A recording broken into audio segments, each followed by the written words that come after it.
Good morning. Thank you all for viewing this webinar. I hope that this is beneficial to you. My name is Matt Buckman, and I am the clinical director of a couple of different organizations. I'm in private practice, and I'm a credentialed school and clinical psychologist. In this, I work within the WAVSED, Egyptian Health, and now adding the Stress and Trauma Treatment Center site in Southern Illinois. We're in Southeastern Illinois, primarily serving Saline, Gallatin, White, Hamilton counties. Within these counties, we have a system of care approach, a framework around how we partner, how we collaborate, how we coordinate care and services, how we look at multiple sectors, and not just the focus on one particular viewpoint or perspective, and how this can improve the quality of care, the outcomes, especially for the highest need families, but also how do we do this universally for all families? Today I'm going to be talking about homeschool collaboration and some of the ideas or strategies behind that.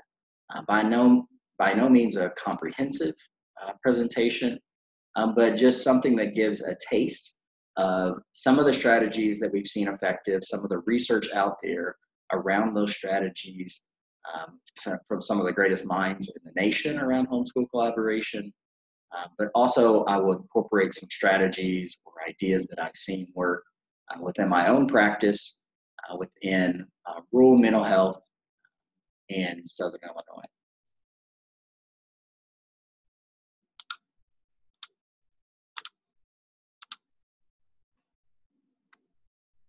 So homeschool collaboration, family involvement in treatment is an area of passion for me. And this area of passion comes from maybe from being a father myself, maybe from many years of providing services with individuals that when I'm just working with children alone, there's only maybe a certain amount of effect that I can see. And when we get into complicated cases, when we get into complex cases, one of the things that we're going to find is that we need allies. That actually I might be more of a coach or a consultant to a family than I am the person that's creating change. That these individuals as clients, these families, caregivers using that term broadly, from a grandparent, biological grandparent, or adoptive parent, or aunt or uncle, or sibling that really serves in the caregiver role. Neighbors, church members that have really stepped up and provide a lot of the caregiving for our children. When I think about that, what I'm able to do with more partnerships and more collaborations is way more than what I can do just one-on-one with a child. And so in my experience, what I found is that one, it's good. There's evidence-based practices. There's effective practices for working one-on-one with children. And then I can even expand that, and I can actually create better outcomes by enrolling others and engaging others within my treatment practices. And then to expand that into the concept of schools, maybe as community schools or community in schools. City Connects is another model for this, on how we're able to have schools partner with our community, partner with our families. Families partner with our schools, and communities partner with our schools. And so really looking at this as a bi-directional relationship that also should have benefit for all parties. And so when I talk about community, I do want to include multiple sectors of when we're looking at primary care partnerships and organizations that are supporting our schools and the students that are within our schools, looking at behavioral health partnerships, looking at juvenile justice or justice partnerships in general, whether that's victim advocates or that's a state's attorney's office or that's police officers, looking at city government and looking at city councils and mayors, other types of individuals. When you look at like tourism councils and volunteers that are mobilized to support the community and grow the community, looking at those types of individuals, child welfare, our DCFS partners as well, and bringing that in both from a prevention side all the way into an intensive intervention side that we might see that a child is in care at this particular point, or a family is in care. And then maybe faith-based communities, and what do our churches offer, and what kind of partnerships are there that might be mutually beneficial. And many times this is the case, especially in Southern Illinois, with things like weekend lunch bags, we call them gap bags, or volunteering in the school, or providing incentives for PBIS, or being mentors of some sort, or supporting like a club that might be faith-based. And I see church partners as being both completely faith-based, while also some that are just, it's an organization, it's a place where we have compassionate individuals that want to help their community and help children. And so sometimes we can train them to make it less faith-based, so that it can meet the needs of our students. But then also looking at just the broader citizenship, the broader group of community members that we have. We have neighbors, we have neighbors of our schools, right? And what kind of partnerships and collaborations do we have there? We have just folks that are in our community that might be neighbors to our students, and folks that are just passionate about children. One of the things in rural mental health is that,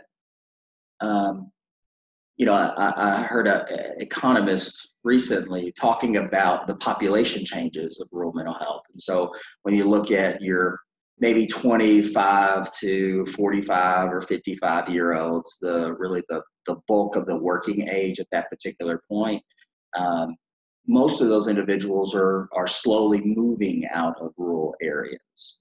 And so they're moving out of rural areas, especially when it comes to certain types of manufacturing jobs, certain types of industries, because many of those new jobs, job development work has occurred in metropolitan areas.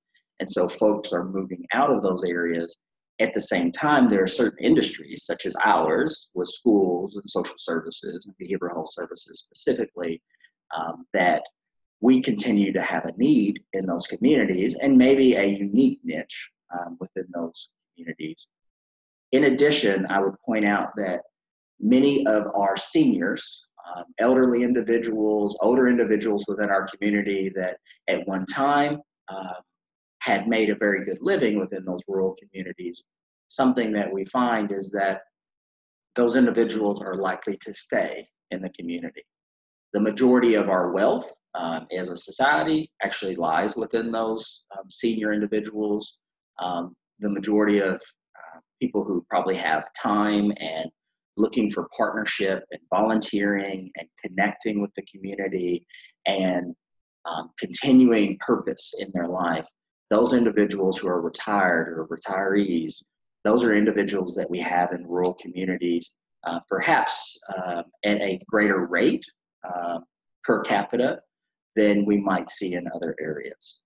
And so what we want to be able to do is utilize those strengths. And every community may be different. It may be that community has strength in their banking, or strength in certain types of industries, or some type of manufacturing in their community, and that might be a way to be able to partner. And if they manufacture certain hats, I think we have a hat company as an example in the county that I reside, and certain types of hats that might then become donations for gifts or for prizes for PBIS, and maybe doing tours, and just small things that these are very concrete ideas, but the concept, the framework is around how do we collaborate? How do we make our school maybe a more community-focused, open door type of facility that families can be more involved, community can be more involved, and we recognize this idea. I'm part of an initiative called Resilient Southern Illinois, and Resilient Southern Illinois is 17 school districts. Next year will probably be 19 or 20 school districts within Southern Illinois that are specifically working on becoming trauma sensitive and trauma informed. And within these school districts, there's many things happening, but then there's a couple of districts that are specifically piloting student success plans. And that's a success plan for all students, one plan for all of them, trying to look at multiple partners. How do we collaborate together? But we are part of an education redesign lab out of Harvard, and Paul Rebel is the director of that, and he used to be the director or lead of the state agency for education in Massachusetts, whatever they call that in Massachusetts. And what he talks about and what the lab really focuses on is how do we do things differently than what we've always done, which is a little bit of a challenge, that we have really kept things the same for many, many years in education. But how do we do things a little bit different, and to consider something different than what I was trained or was told a lot, which is the idea that 80% of student time, youth time, is outside of a school. Many times I was trained and taught that schools were the place, and I think they still are a place, like a very important place, for where we can embed services and prevention and reach the majority of all students. I think probably somewhere between that, like primary care, the majority of children are hitting those organizations or those sectors. And so it's a great place to be able to influence the total population and do like public health types of approaches and universal strategies that can reach almost everyone, with the exception of some that are homeschooled. At the same time, what Paul Rebel in the Education Redesign Lab and what we're focusing on in Resilient Southern Illinois is that we want to be able to build that capacity and build the capacity within the school, but then also to expand in how does out of school time influence child development and learning and social emotional development? How does that influence behavior and future outcomes? And there's significant research that will point to many other factors that maybe the school doesn't have control over, or it's not happening within the school, that is actually contributing to the academic success, and maybe defined by test score, maybe defined by progress or success in college or success in career development, or just GPA or some type of achievement that's measured in different ways. So there's a significant number of factors that we have or could consider for out of school time and the influence that that has on our students, their successes. One of the most important or significant places for out of school time is at home, and what families may be experiencing. So today I'm going to be talking about homeschool collaboration, talking about family involvement and treatment and other areas. I'm going to give a slight overview of, what is the research on it? What do we know about homeschool collaboration? What are some of the benefits of it? What are some of the effective practices? If you haven't heard about Mobius Care, this idea around Mobius Care, and then to check in on self-care.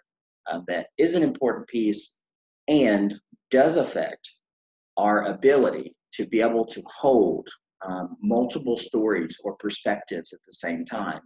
That typically, whenever I'm working just with the child or a student, it's a little bit easier. There's less complexity in that case because I just have their truth, their perspective, their story that I'm listening to and I'm trying to hold. But as we try to hold multiple stories, multiple truths, multiple perspectives, our ability to be able to hold that, or our cup, and how much our cup is already full, and whether or not we can regulate in those situations with that complexity, may matter in self-care. And we don't have to call it self-care, because sometimes self-care is almost like a curse word. But maybe it matters in whether or not we have the capacity to be able to do that. So sometimes I think we shy away, or may shy away, from some of this complex work with multiple stakeholders and with multiple informants and multiple individuals involved. And sometimes we even will restrict to say, here's what I want from you. Here's a rating scale. I want this, I want to do an interview, but I'm only asking for what I'm looking for right now. So I don't want it to be a two-way street, because if it's a two-way street, I don't know if I can handle all the stuff you're going to put on me. If I were to open the door, asking open-ended questions of like, how are you doing? And then letting someone really respond in that. If I were to open the door and say, what's going on in your life? What about, are there things going on in, for the parents? So there's things going on in your life. For the teachers, what's going on in your life? How are you doing? How do you feel like that, his behavior is affecting you? And so to really open those doors is a lot to be able to carry, a lot to be able to hold these multiple stories of, there's a truth that is the child's. It's easy to just be on board with that. And most of us come into this work thinking we want to work with children, we want to work with students, we want to work with youth, and we're very passionate about that, and we want to help others. And that's absolutely true. And we also can take into consideration the ecosystem or ecological approach that students are also living in environments that maybe the perspective of others might be equally valuable. But I would say there's probably a maximum amount of like, how many stories can we hold? How much time do we have? How complex can we allow the case or the assessment or the treatment to be? And so when we get into that of really considering the teacher, really considering the parent or caregiver, and then maybe we can go broader than that, but really thinking about maybe those couple of people of what is their story? What is the story like? What comes out of me as a teacher or as a parent? What reaction might I get when I see my child do certain behaviors? What reaction do I get? What kind of activation is happening? What is it triggering? And yes, we can use the word trigger from like post-traumatic stress disorder type of trigger, but it also could just be triggering an emotional reaction. So what's happened, right? What types of things have happened to me? And maybe it's from my childhood, or maybe it's just something that kind of gets under my skin, as an example. I was doing an Incredible Years group on Monday, and one of the things and I really tried to come from a facilitator, a member of that group, versus like I'm training or I'm just giving didactic information. And so I'm really talking as a parent of a 4-year-old. And so I was talking about how when my daughter whines that, and of course I love my daughter very much, but when she whines, it kind of gets under my skin, like it kind of gets to me. And the other thing that she does is she has like a screeching scream. And oftentimes it's like being excited and things like that. It's not even like a negative reaction, but being excited. But it's when the windows are all up in the car, and it just kind of, it's like a screwdriver that gets stabbed into my ear and hits my brain. So it's like it's just, how can we give the space, allow the space, make it non-judgmental of really allowing someone to share their story and what might be happening, because sometimes things are more complicated than just the child's behavior. And we've seen that, and I know you've seen that 1,000 times, where sometimes it's what that behavior means to the person that made the referral or has the concern. What does it mean? So does this make me think that this child is, and I hate the word psychopath, but I hear people talk about children that are early psychopaths, and I generally don't believe it, and I've never met someone like that. Because I do believe that, in the ecological approach or in the effects of the environment and the ability to be able to intervene and change things, that I think it takes many, many years of conditioning to be able to become something, a person that may be that violent. But in that, what is it? So if they believe that, if I have that thought as a teacher, then how do I perceive the behavior? How do I perceive his ability or her ability to be able to learn or grow, or to be able to be something different, or my own influence in that? And so sometimes we are as much trying to intervene with the child as we are with those caregivers or adults in the child's life. And we might be trying to change schemas. We might be trying to change thoughts within those individuals that could be just as helpful, and maybe I would almost argue may even be more helpful than to do that with the child alone. So within homeschool collaboration, the goal we want to be able to accomplish is that we want to be able to promote strong bonds between families and educators, that for the specific purpose of enhancing learning for all students. This is learning of all types, of course, and we're looking at academic and every discipline being important, and social emotional development being important as well. A lot of this information is coming from the resource down there, and I want to say that was the best practices book that I pulled this information from. So some of the benefits that we find with collaboration.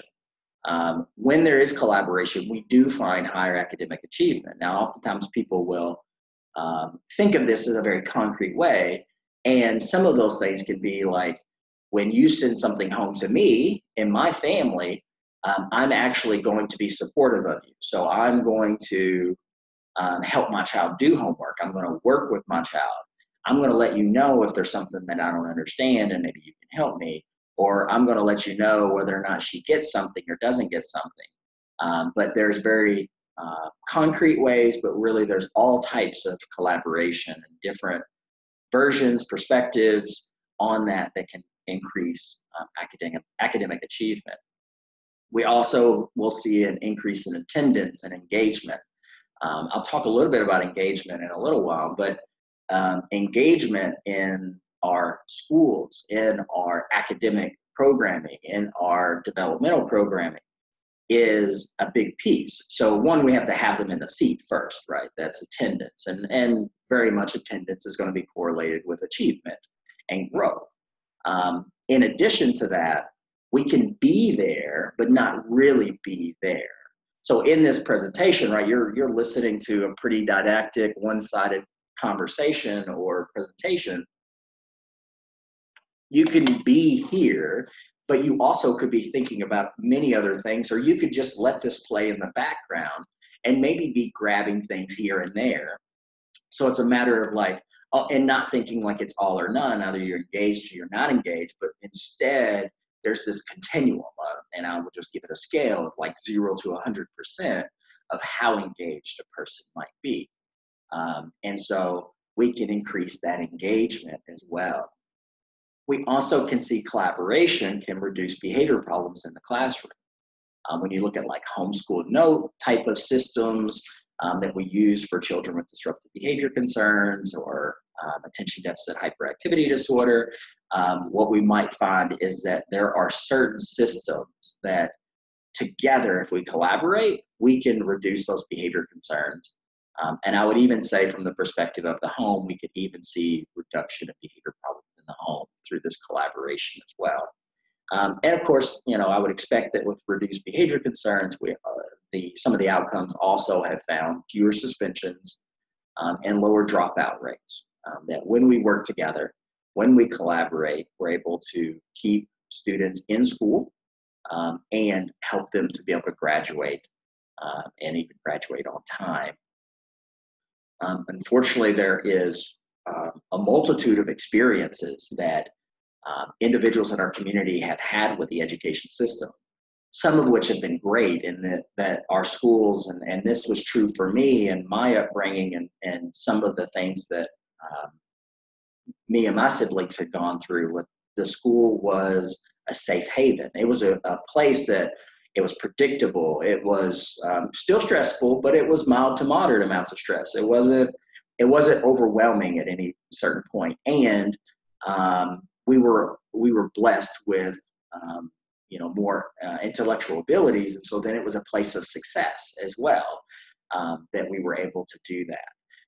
And so the school can very much be a safe haven, can very much be an integrated part of the community or integral part of the community that we all benefit from being at. Now, for others, the school is a place of failure, a place of reminders of what we cannot do, of a history or a history of multiple, like even, individuals can even have even negative flashbacks, right? Flashbacks of being told they're stupid or they're not enough or they're worthless or they're not capable of something. And some of that is the fault of maybe that individual, that teacher, that educator, that school psychologist, that administrator that maybe had said some hurtful things and probably out of anger, you know, a lot of times, or emotional dysregulation at the very least. However, it also is a product of just the history of how schools perceive things, how we diagnosed things, what we said about that, what we believed about certain types of diagnoses and certain individuals who might have IEPs or special educational needs.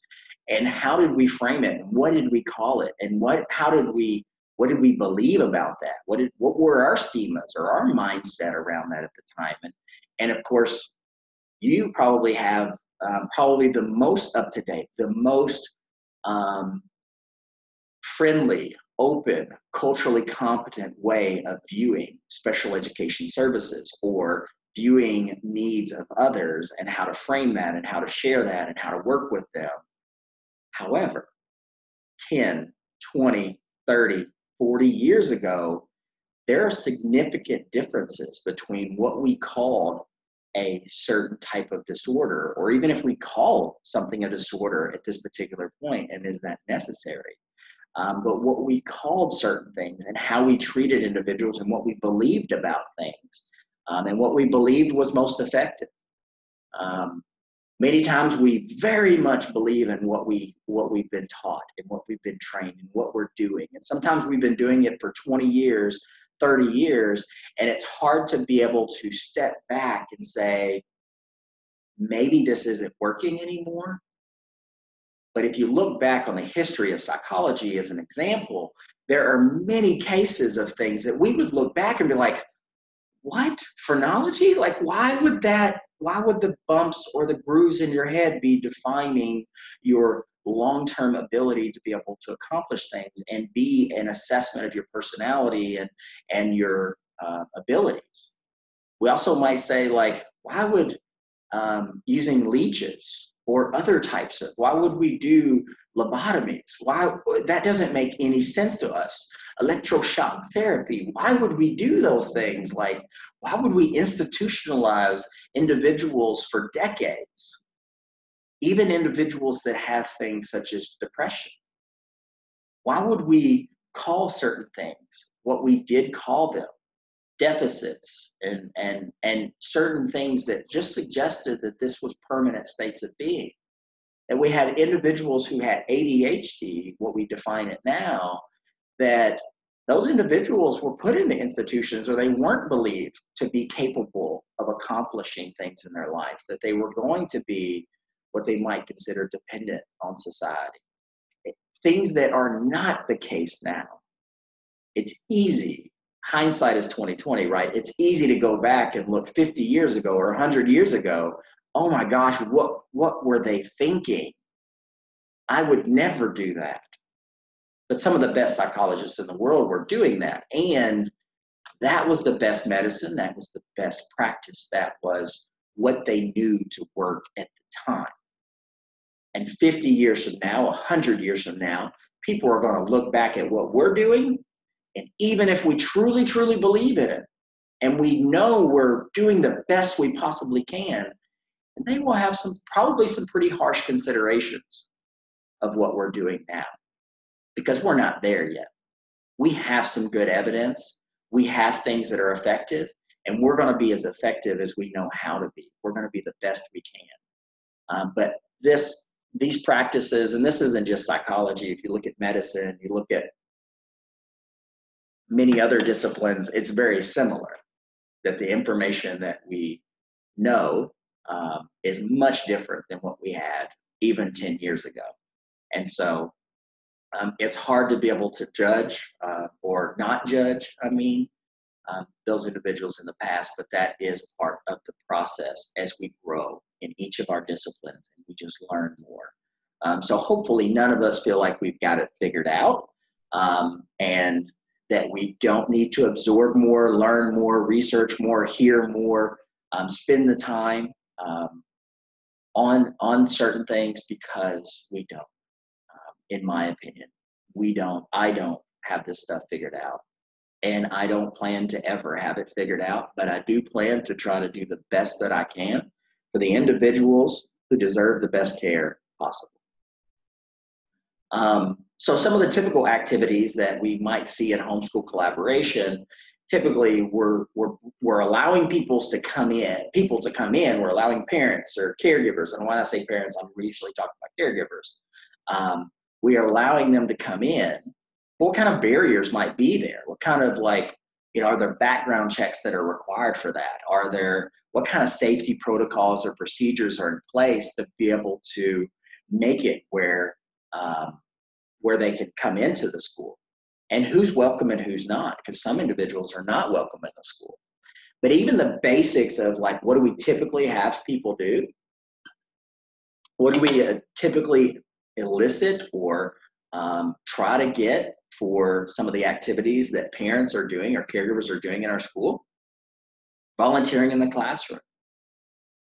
Volunteering to maybe work with one individual, maybe to help or assist, making copies, helping with homework completion or study halls, chaperones on trips, if we're going to the zoo, if we're going to the museum, being a chaperone for those types of things. What we find in general is that parents desire more. And although we want to be able to keep our thumb on things, sometimes we could take a little bit more risk. And sometimes parents, caregivers, volunteers, community members, sometimes they can do many more things than what we know. And yes, you have a PhD in psychology or school psychology specifically, or educational psychology, and you are highly capable and you're highly intelligent. At the same time, there are many people in our world that they don't need a college education to know what is effective. They don't need a college education to be effective interventionists. Many people in our world, and I went to school, right? You went to school the same amount, long time, came back, and honestly, some of the core principles, if I were to boil it down to what works, right? Things like what we eat and what we take into our body does affect our wellness. We need people and connections with other people. We need meaning and purpose in our life. And things like sleep are really important to us. So eating and sleep, and that those types of things will promote healthy development and wellness. Those types of concepts, for me, my grandmother, most of our grandparents could probably give us that same information. And we may value education, and we do, but also experience may be just as valuable. Now, experience alone is not enough for me. Having 40 years of something is not enough for me to be able to say that it's effective.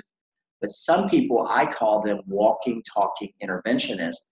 They are just natural at creating change, at influencing, at supporting child development. They just walk into a room, and the culture of that room, the climate of that room, the behaviors in that room change. And I see that doesn't really matter about their educational background. Now, our education hopefully will make us even more effective, and the skills and strategies that we've learned make us more effective. But sometimes we may be too quick, or I may be too quick to judge or try to restrict a parent, caregiver, a community member's role within the school system, because I'm worried they don't know what they're doing or they may not be effective. But in that situation, is it about fear driving the bus, worry driving the bus, or is it really an accurate assessment? If I start off with my answer's no, or I'm concerned about someone, I'm kind of starting off already restricting them. That might restrict their ability to be able to be an effective collaborator in the classroom, in the school, in the educational setting. There's some national standards for parent-family involvement. Some of those things are, communication, having effective communication back and forth, promoting parenting and effective practices within that, and the importance of parents and the ability for parents and family to be able to be the voice, to be in leadership roles, to be influential at all levels, to be part of the interventions, part of the programming, and then supporting them in developing effective practices that can work in the home as well as in the school. Also for them to be involved in student learning, to recognize that, again, 80% of the time, students are not in schools. So we have a lot of time that students are with their caregivers or with other people in the community more or just as much as what we have with certain educators in students' lives. And every student's life, of course, is different. But it's hard to say that a caregiver's role is less important than any other whenever it comes to learning. And they are children's first teacher and maybe their last teacher. I mean, I still am going to be learning things from my parents and grandparents and from others. Volunteering, and how do we connect? How do we give them meaningful activities and meaningful roles? How do we respect their experience, even if it contradicts what we may believe is important? Sometimes I think about like an equation of like what is effective. And there's some combination between what we know works and what people believe works.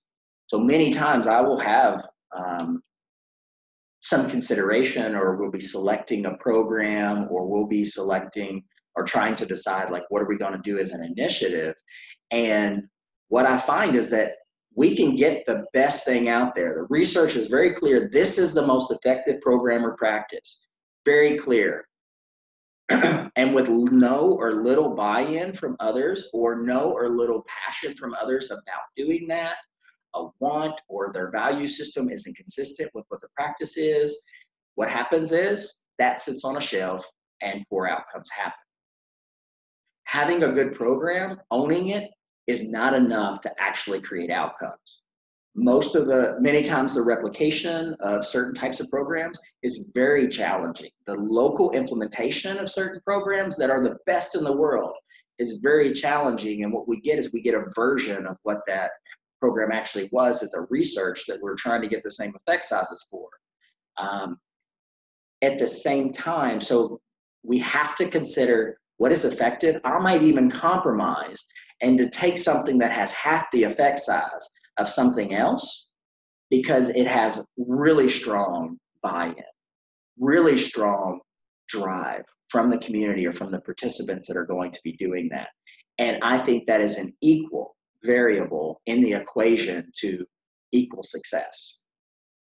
So when we are looking at volunteering, sometimes we may have to loosen the reins. We may have to let them drive the bus and let them, the children's first teacher, maybe the children's primary teacher, the children's long-term teacher, letting them be as much a part of the decision-making of what happens in the school as the teacher, as the school psychologist, as the administrator. That's very hard to do, but that is a consideration when we think about volunteering and when we're thinking about making decisions within the school. Many times we have a school board, and that should represent the community, but sometimes it doesn't. Sometimes there are other ways and there's other voices. And how is that voice even in small things? Not small practices, but smaller meetings and decision-making processes, such as our problem-solving team, such as selecting interventions in RTI, such as our individual education planning or programming. And when we look at that in our IEP development, I would not be surprised that the majority of the meetings that you've probably experienced, that there were more professionals in the room that were on one side, even if that's not on the side of the table, but sometimes it's even on one side of the table.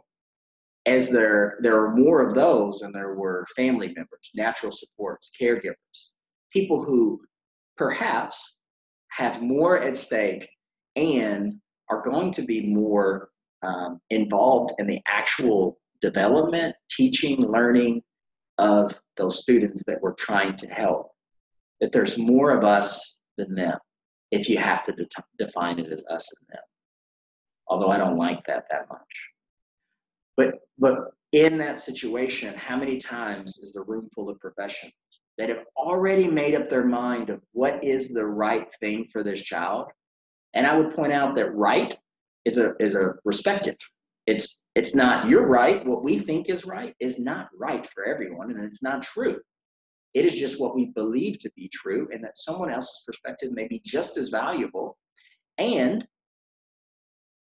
I can ostracize them. I can make them where their voice is not heard. Anytime you get to a meeting and you find that the parent has nothing to say, that may have nothing or little to do with what the parent is motivated about or wants to do in that particular meeting. It may have more to do with who's in the room and whether or not you all are sharing power with that parent.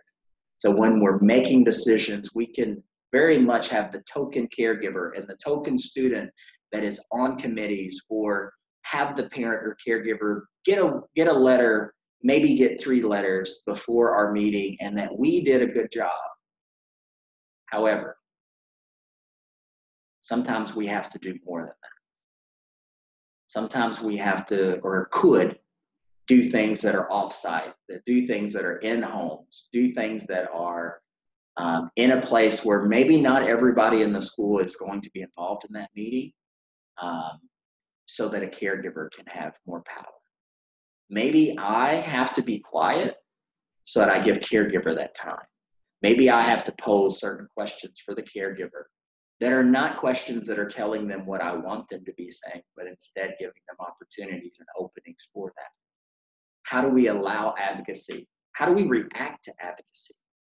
How do we react to a very passionate, but maybe dysregulated, maybe a person yelling? If a parent's yelling at me, I can very much judge them, and I can judge anybody that I see dysregulated. But I oftentimes will do presentations with folks about emotional dysregulation, about brain development, and in that brain development, we all have our own triggers of some sort. Maybe it's, some of you may get road rage as an example. And in that road rage, as an example, that when you get on the road, when you're driving, when someone's driving slow, when someone's driving fast, when someone has passed you, I don't know what the context of these situations are. But in that context, you find there's a certain type of emotional reaction. It's not you, it's not your character, it's not who you are and who you're going to be in this world. It's not what you value, it's your emotional reaction. And I don't know about you, but I've done things when I'm emotionally reactive, or if I'm dysregulated, I've said things to people I would never want to hurt in this world, and people I would never want to live without. I've said things, I've done things, I've made decisions out of emotional reaction that have not been helpful, that are not representative of who I am and the values and who I want to be in this world. And that very much has to do with our brain functioning, and that our limbic system becomes activated more than our prefrontal cortex or our cerebral cortex. That is, cerebral cortex, prefrontal cortex really is where, like, our value system, our decisions, are the most highest functioning portion of our brain, versus our limbic system, also called like the lizard brain, or just our raw emotions that lie there. There's some balance between the two. And you might have certain things. Maybe it's, again, road rage. What do you do with road rage? Maybe some of you may honk. Some of you may give certain type of finger gestures to other people. You might yell at somebody. You might yell at somebody with your windows up, knowing they can't hear you at all. You might find yourself like driving really close, or you might find yourself passing somebody and then slowing down, or being kind of passive aggressive about things, or looking with like an angry look, or whatever it might be. You might find yourself like following them really close and then pulling off and following them on their exit. And then when they get out, they're like, he's a lot bigger than I thought he was. You might find yourself doing things that are not you. And if you disagree with certain things in meetings or in your family or in certain times that you're more regulated, what you're going to find is that you don't react the same way you do when you have road rage, or when you're behind the wheel. Others, it may be your in-laws. It may be a sibling or a mother or a father that when you're around this person, you are not your best self. When you're around this person, there's an emotional reaction that compromises your intellectual ability. Pretty much as your emotions go up, the higher they go up. After a certain point, we kind of have that, benefit from some kind of emotional reaction. But as it gets over a certain threshold, the higher the emotion, the lower your functional IQ is, your functional ability to be able to make good decisions. And in that, when you get around a certain in-law or you have certain context, maybe it's jealousy within your relationship, maybe it's your child screaming in Walmart or in church, maybe it's feeling embarrassed, that during those times you are not your best self. You do not make good decisions. You do say things that hurt others that are not you, that you didn't mean. They were emotional reactions. I can look at, or at least appreciate, that when someone is yelling about something with their child, and it doesn't have to be yelling, it could be some version of that I might think is inappropriate advocacy, that maybe that just shows their passion, their care, their love. And that honestly, if I think somebody's hurting my child, that might be one of my triggers. And I might have a pretty strong emotional reaction when you start calling things disorders and telling me what my child is worth or capable of doing for the rest of her life. And that in those situations, we can very much be a part of what escalates this, and we can go, back and forth and just escalate each other, that they get escalated, then I get escalated and say something that escalates them more, then I say something that escalates, and then they say something that escalates me more, and we go back and forth, and we both say things that are hurtful to each other. And I don't know if that's ever happened to you, but it's happened to me in personal relationships and professional relationships. And we can do that with parents, or for de-escalation, as they get louder, we can get quieter. We can have softer tones. We can speak slower. We can maybe let our shoulders down. We can maybe be a step down. Maybe that's taking a seat while they're standing. Maybe that's taking a knee. Maybe that's lowering our chin. Maybe that's lowering our eye contact. Maybe that's reflecting what someone's telling us. Listening non-judgmentally. That is super challenging. It sounds so easy, but it's super challenging to do. And it's a skill that you practice over and over and over. That during that time, if I can help them regulate more through my co-regulation, if you will, then what I can find is that their true self starts to come back. And anytime I start to step on my high horse about how I would never have done such a thing,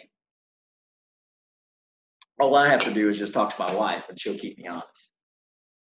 But I joke, but I really think it's important to remember we are all human beings and we're all in the same position. And that if we were in their position, what would that be like for us? What would that be like for someone to come in and say the things that we might have said, or say things that we don't understand, speak in certain ways that only make me more activated or worried about my child? And then lastly, some of the national standards is collaboration with community. How do we make our schools community schools? How do we welcome things into the school? I was meeting with, we're doing a bullying prevention, trauma responsive schools initiative in 4 districts. And I was meeting with a couple of principals, I think it was yesterday, maybe it was the day before, but we were talking about school safety. And one of the things, so oftentimes they're right there, they're open their doors at 7:30. They want as much involvement as they can get. They want kids to feel safe and secure. And then they close at 3 o'clock, and teachers are out. Their contract ends at 3:40, and um, so the doors are locked from 3 o'clock on. And they feel like they do a really good job. But I had them participate in a panel presentation showing the film Resilience, which is the follow-up to like Paper Tigers. And they discussed kind of the community, and I was doing a system of care concept within that. And so they talked about the power and the collaboration. And during that panel presentation, they both had said, maybe we'll start offering some stuff. Maybe we'll have like a movie night. Maybe we'll have where, and they talked about how they've been doing this, where they allow the school to be rented out by the community, where they allow certain activities to just happen in the school and after hours, and that the school stays open later. And so they're trying to think about ideas of how the school can be an extension of the community, or support for the community, or collaboration with the community. And when we talked about school safety, and I spent some time at the Kentucky Center for School Safety, and most of the stats on that is that schools are probably the safest place for students to be, or for kids to be, maybe for families to be too, I'm not sure. But many times we hear about the number of deaths that happen. We hear about school shootings, and we become reactive, and we put in things like metal detectors, and we lock doors that are important safety practices. But to understand that as our risk reduces, our collaboration reduces probably with it, because it's not very welcoming. And I'm not saying to go away from risk reduction and school safety universal practices to be able to prevent crises like that might occur in the school, but to understand the effect that someone feels when my child is in this building and I cannot get to them, that I have to buzz my way through or talk to you or tell you why I can come in there. And then when I drive by, the school is open from this time to this time, and it's closed the rest of the time. That maybe the only time that I come to the school, or that I'm called to the school or brought into the school, is when something's wrong. So thinking about how schools can be a collaborator with the community, and the community can be a collaborator with the schools, but to understand that there's risk there. Anytime you let people in, you have the risk of liability. This is what we talked about. Liability, somebody could get hurt, right? You could get sued. Hands down, that's there. It's there. The more people that are in there, the more likely it is somebody can go in there and they can stash some guns, and they can come back later on and they could shoot everybody in the school. It's there. The more times you open that door, the more vulnerability you have.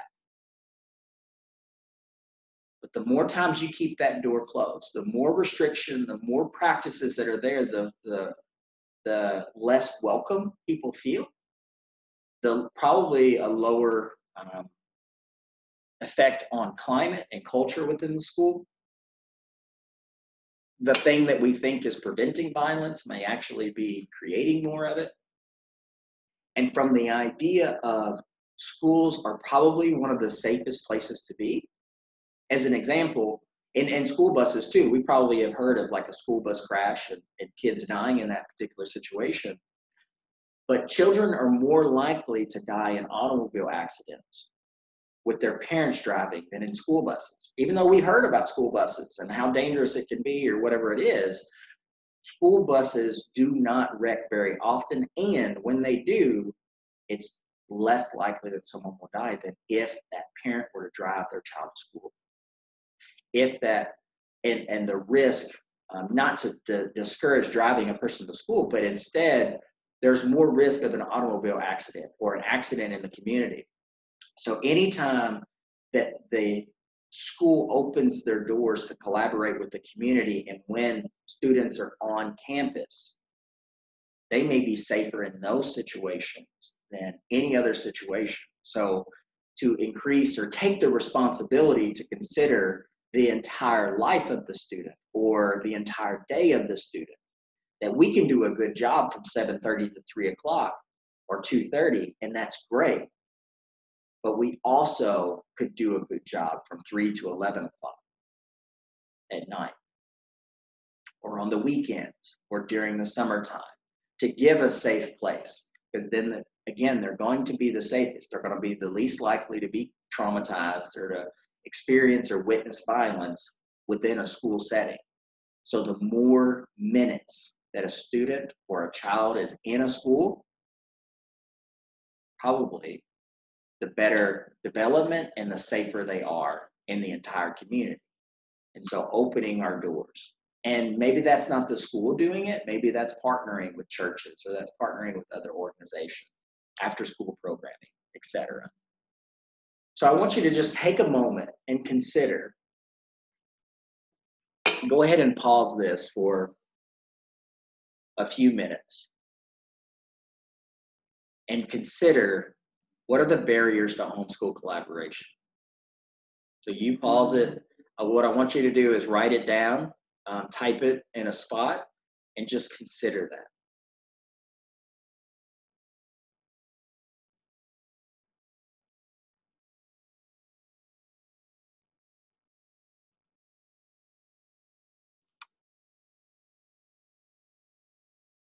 In the schools that you have or that you're in, maybe it's multiple schools, maybe it's one primary school. You can think about one, you can think about the school that you've attended, you can think about one that you worked in previously, or you can think about one that you're in now. Go ahead and write down, what are the belief systems? What are the beliefs about parents and caregivers? What are the positive beliefs about them, and what are the negative beliefs about them? And so go ahead and pause the video and write down, what are these beliefs? Take a few minutes to do so.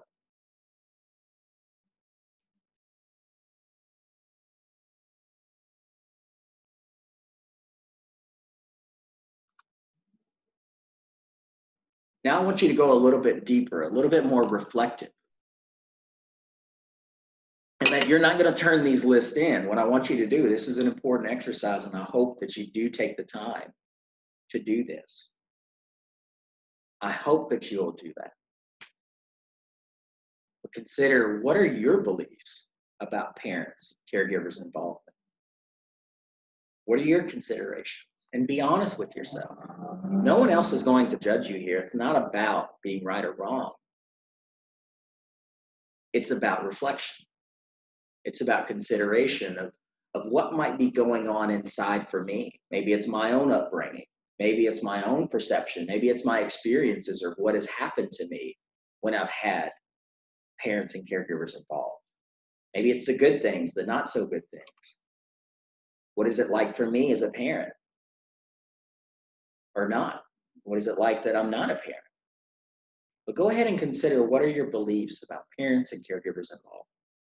Go ahead and pause the video and just write down a couple of thoughts, a couple of reflections on it.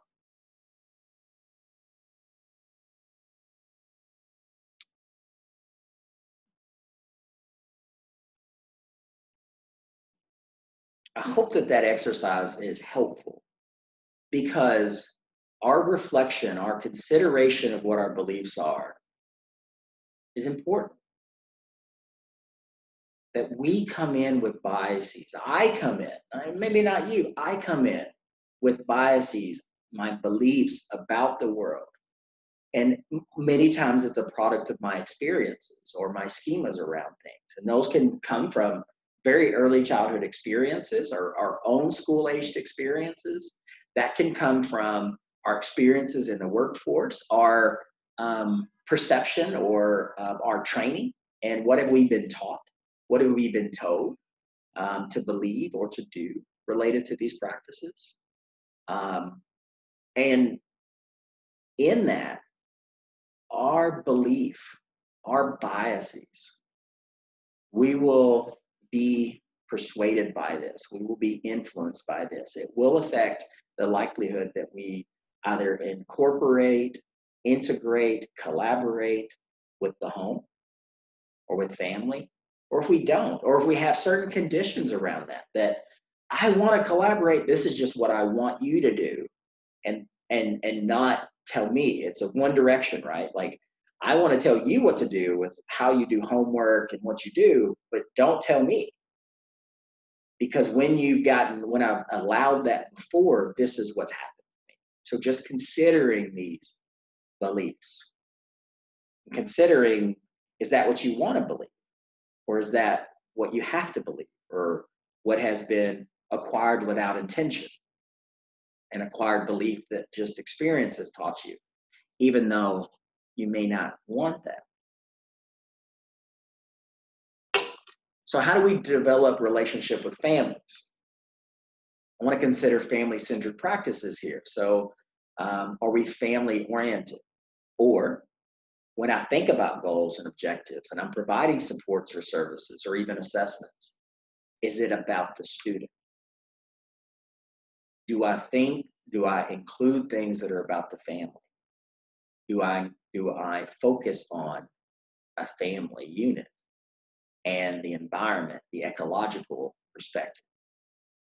We find this more and more, especially with younger children, and I do some things with pre-K consultation and birth to 3 services or earlier intervention, that in those models, to help the caregiver is to help the child. And in teacher consultation models, sometimes to help the teacher or educator is to help the student. And so considering the family, the ecology that these behaviors may be occurring, even if we maybe are very passionate about, we want to work with children.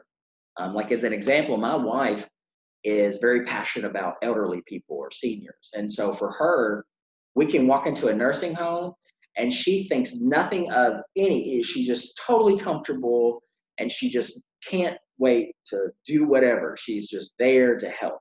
And she's worked in nursing homes. She works with VA now. A totally different experience for me. So the first time that I met her mother, her mother was working at a nursing home, and we brought pizza, and I hadn't been in a nursing home in years.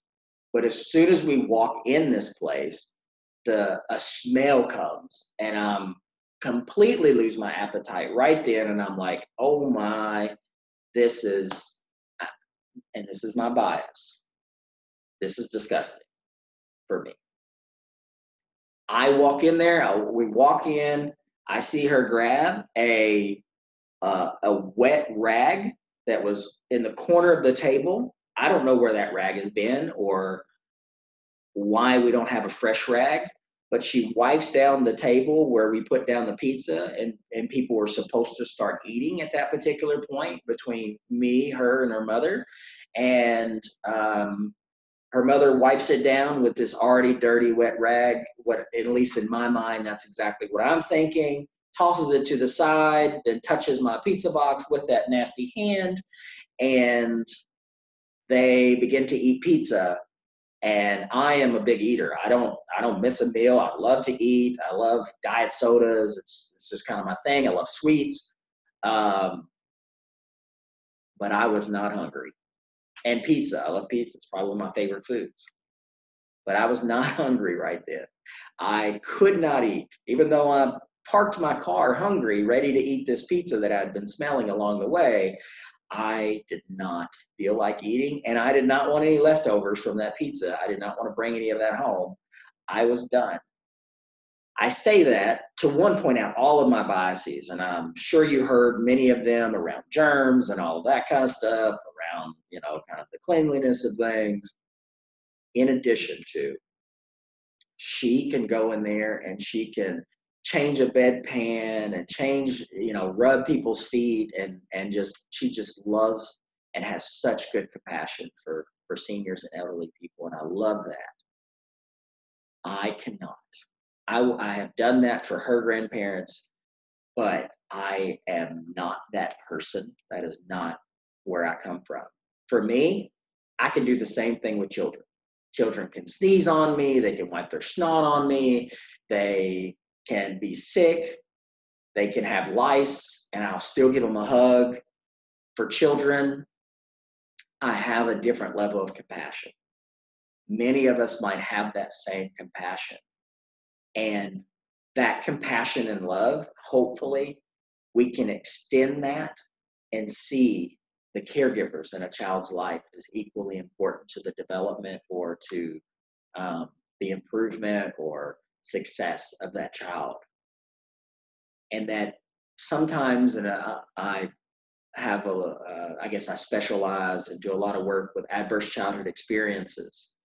And sometimes we can consider, or even like sometimes even helpful to take a picture of a caregiver or an adult that now is in the justice system or has done things that it's hard for us to forgive or to have compassion for. But we can look at the picture of that person at a young age, and we can remember that they were young too. They were a child too. And sometimes during their childhood, some very, very unfortunate, hurtful, and bad things have happened to them that have shaped or affected their life. So considering this family and having this compassion for adults is something oftentimes we're not trained or encouraged a lot about. We're very much child-focused, but can we be family-oriented or family-focused as well? Family-centered practice is also being positive. Positiveness is an important, and holding people in positive regard is probably a therapeutic alliance or therapeutic relationship type of practice, and holding people in positive regard. And those who are an Egyptian, or Bob said, and under me, they definitely see, although I'm not positive all the time and I have many, many flaws, I do value that being positive and holding people in positive regard, trying to be kind to other people. And then the next one or the last one, being friendly. And I think being friendly is important. I think there are important interpersonal, social types of agreements that are there, that we do have this reciprocity. And when people are friendly and kind and positive, as an example, it keeps us regulated enough that we can be our true self. We can take information in. Now, for some, though, friendliness, positiveness, that may actually be a trigger. So it's not a universal practice or universally effective. That is, and then being sensitive, being empathic, to think about what it would be like to be in their shoes, to experience that same thing. I don't know if you've gone through certain things like poverty simulations. Poverty simulations, I'd highly recommend spending some time on that. Or there's even simulations around, like Youth Mental Health First Aid has one of these, and there's even like kits that I've seen in like psychiatric hospitals around like what it's like for individuals who have schizophrenia and that may be hallucinating. And their thoughts are not so helpful or not so friendly to them, and experiencing those things and how confusing and how dysregulating it might be for that, and influencing ourselves. And so having this empathy, and I think there's some experiences like that that could be helpful. Another one that I like to do, so in rural America, or rural Southern Illinois at least, we have transportation barriers and challenges. And I think that's everywhere, just different types of challenges, I think. And one of the things that we rely on is public transportation, but with, a lot of geography between places, what happens is that means it's a lot of time consumed through that public transportation. And one of the things that can be helpful is we actually take public transportation ourselves. Spend a day, spend a week, and just choose to do exactly what your clients might have to experience. What is it like? What type of pass do they get? Is it a Medicaid or insurance supported type of pass, versus you might have a pass, but don't use that one. Use the one that you have to get pre-authorization for an appointment. So the next time you have a doctor's appointment, try to do the pre-authorization to be able to do that. Consider, where do they get picked up? How do they get to the place that they have to be picked up? What time do they get picked up? What is the window? If you think about it, and this is not to that extreme, but if you've ever waited for like a cable repair person or installation person or refrigerator repair person or installation person, what's the window of time that they give you? There's a window of time too for public transportation in a lot of situations, especially in rural communities. But what's the window of time, and what does that mean for you? And what does that mean about scheduling things? What does that mean about being on time? And it'll help us be a little bit more empathic when someone shows up late. We don't know the number of buses or the number of minutes or hours that they've had to spend just to be able to get there. That maybe even 15 minutes late could be appreciated for the amount of time that they've taken to get there, or what they've sacrificed to get there. And some of us may have privilege in that we have sick days and we have the ability to take off, and that we're not punished, and that you can have sick days and people can still punish you. Agencies can still punish you for using those in formal and informal ways. And so, we may be privileged enough that we're allowed to take off when we need to, or if our child has an appointment or a need. But maybe others don't. Maybe others don't have that ability. So there might be a little bit of frustration or disappointment or sadness, and if we cancel the appointment, or if it's not what they thought it was going to be, or not what they wanted it to be or expected it to be, that it might be a little bit frustrating for folks sometimes. Or if they wait a long period of time in the waiting room. I don't know if you've gone to a primary care doctor or somebody, a specialist, that like you waited a really long time and it wasn't about your time. The practitioner was busy, so their time was considered more valuable than yours. So they may have scheduled you for a certain time, but they scheduled you to come and wait. And so, just considering those things and the empathy and what types of experiences do we have that we might be able to relate, or can we create those experiences to be able to give us the ability to be empathic and relate and sensitive to what families might experience or might be going through. Actually, if I were to go back for a moment, maybe a similar experience for an IEP meeting might be a dissertation defense, might be a committee of people that are all either know more than you do about the topic, or believe they know more than you do about the topic. And in those situations, what is that like? What type of feeling do you have? What type of stress is involved in that particular situation? So how to build those relationships with families? The first, developing trust. Maybe accepting caregivers as they are. That having tattoos or having this or that, or being late. I'm a chronically late person. Being late, maybe we can accept that person for what that is. And then those are just, examples of that.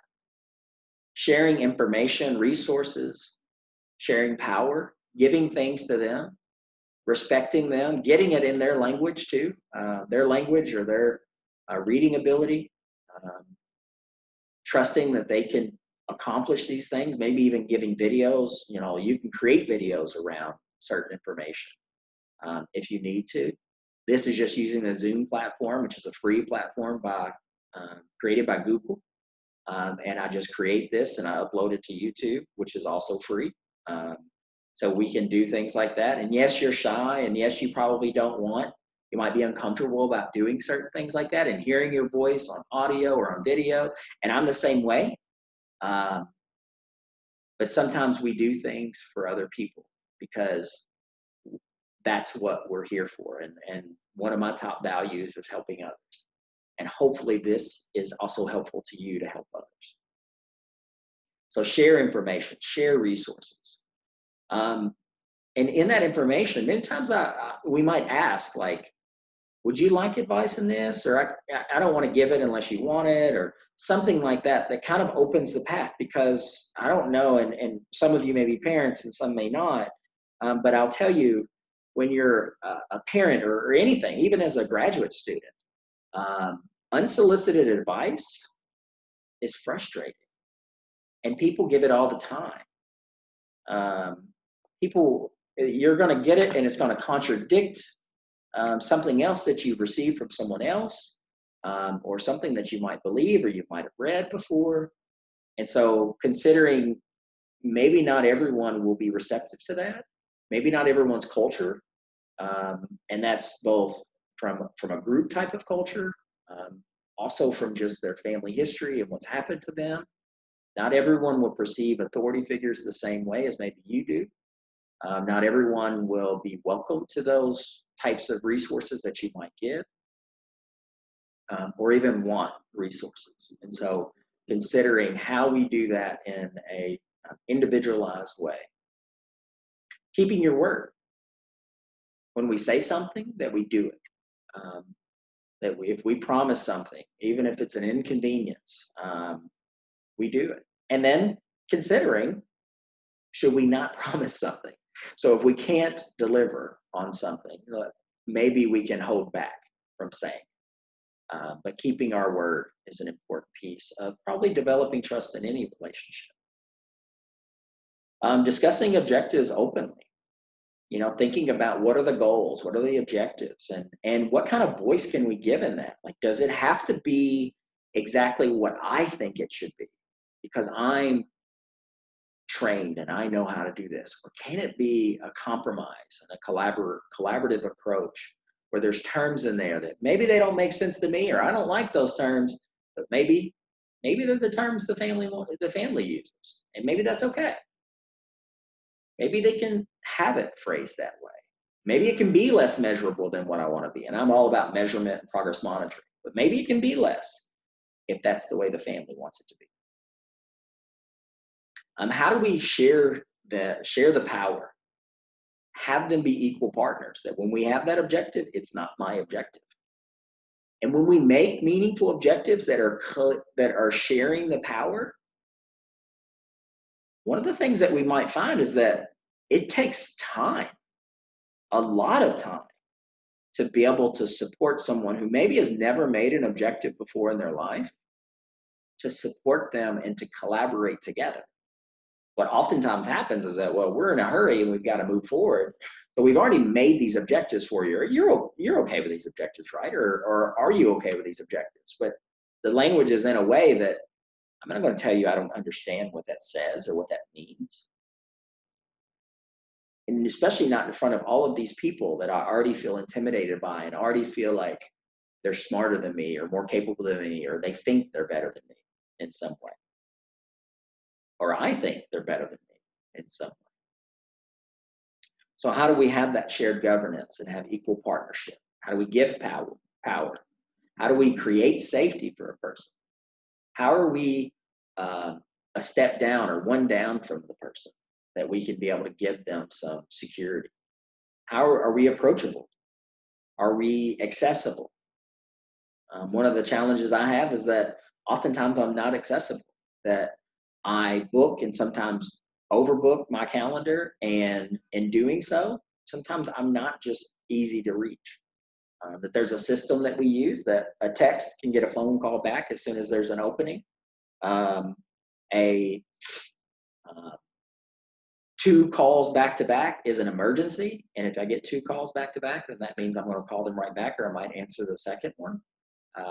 But just a phone call means the next time I have an opening, I will be able to reach out to that person. But I'm not as available as probably I could be, or could be useful for developing that relationship with families. And then conflict management skills. How do we de-escalate ourselves? One of the best ways to regulate, de-escalate a situation is to regulate ourselves. Emotional reciprocity exists in our society. So as my emotions are up, yours are up. As mine are down, yours are down. And the closer our relationship is together, And that can be proximity alone as a closeness factor, but it also could be we're alike, we look similar, we feel similar, we have an attachment already. The more my emotions will affect your emotions. So one of the first things to do is to regulate ourselves in that situation. Considering the culture of our families too, that my perspective, my view on the world may not be the right view on the world. It just may be a view or a perspective of the world. And that folks may view things differently based on their culture. Education for you, remember, you're quite biased. You have a PhD. You went and got the highest degree possible in your respective field. You are biased. I am biased towards education and what education allows. So just considering this perspective, what do you see here? Maybe you see a young lady, maybe you see an old lady, maybe you see both. What do you see here? Do you see the nativity scene, or maybe you see dinosaurs? It's really confusing sometimes because multiple perspectives are right. Sometimes our culture, our beliefs, our experiences become our perception of the world, and they become our glasses to be able to see the world. So in building relationships, we also want to have this personal connection. How do we balance out positive calls for negative calls? How do we reframe the language that we use? How do we adopt their language as the conversation goes on and we start to use their terms? How are we agreeable in that? What type of homeschool notes are there? Is there a balance between that? Are we even sharing notes about school? Are we sharing monitoring tools? I really like there's some good apps that show grades and things like that. Are we keeping those things updated so that that information is readily available? Many of my clients in private practice, we are referring back to those on a regular basis. Are we on the first name basis? Do we remember their first name? I have a terrible problem with remembering people's names, but maybe we have EHR systems that can help with that, or that can go in our appointment, whatever we need to do, but using a person's first name is a very important piece in creating that relationship. Are we doing home visits or respecting them to do it, having lunch with them or going during their 30-minute lunch hour that we're meeting them wherever they are? Do we have face-to-face contact? Do we have workshops for parents and family fun nights and information meetings? Do we have things where parents are teaching us and sharing information with us? Is it a welcoming climate, like social events? Do we have family resource centers to support those who may have higher needs? Is our physical environment friendly? What's it like to check in? What's it like to check in and nobody's there at the desk to buzz you through or to open the door? What's it like to not have a badge or to lose your badge and to try to get into the school? What's it like when they're greeted when they walk in? And then what's the process and procedure for involvement? Considering what type of background checks, what type of hoops do I have to jump through to be able to be involved or to be a volunteer or to come to pick my child up and be there? In community, maybe we can promote policies for involvement, partnerships with employers for scheduling, integrating different types of services and supports and partnering together, publicizing successes, putting that information out that there's positive information and that there's, publishing those who are on the honors list or dean's list or getting awards, and how often is that showing up in newspapers and Facebook and other things. Making one child for one plan. Lastly, what I want to talk about is this idea of Mobius care. This idea of I can provide X amount within my time for a client. And maybe that's once a week, maybe that's 3 times a week, maybe it's 5 times a week. And that equates to maybe it's 5 hours, maybe it's 1 hour. And that's good care.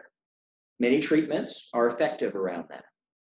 Mobius Care is, though, how do I give these tools away? How do I create therapeutic environments for an individual to live that, yes, I can do it better probably. I am probably trained that I can implement a program better.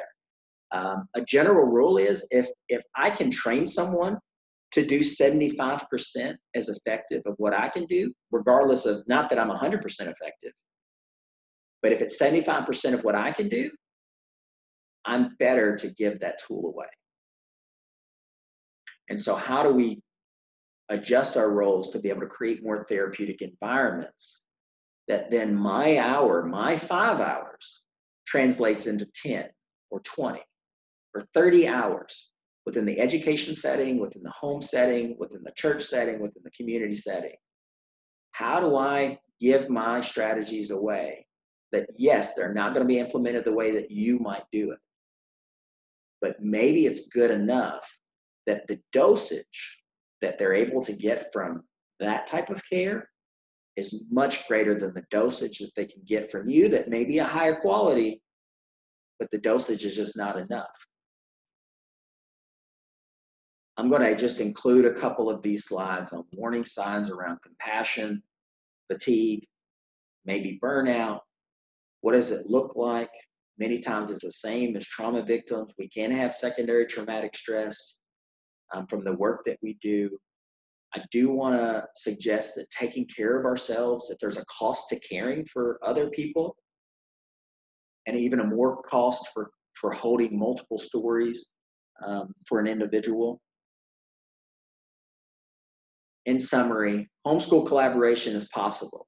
There's lots of benefits to students, schools, and the families we collaborate. Personal relationships are key to that success.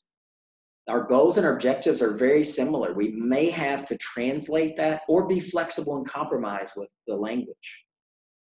But we can increase our impact by partnering and collaborating with other people. We can make more of a difference in a person's life. Thank you all very much. Thank you for your time today.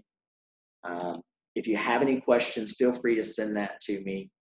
Feel free to email me. If you have any additional questions, comments, or thoughts. I hope that this is helpful. I'm soon going to be coming on and we'll be able to talk through some discussion around this topic. Thank you.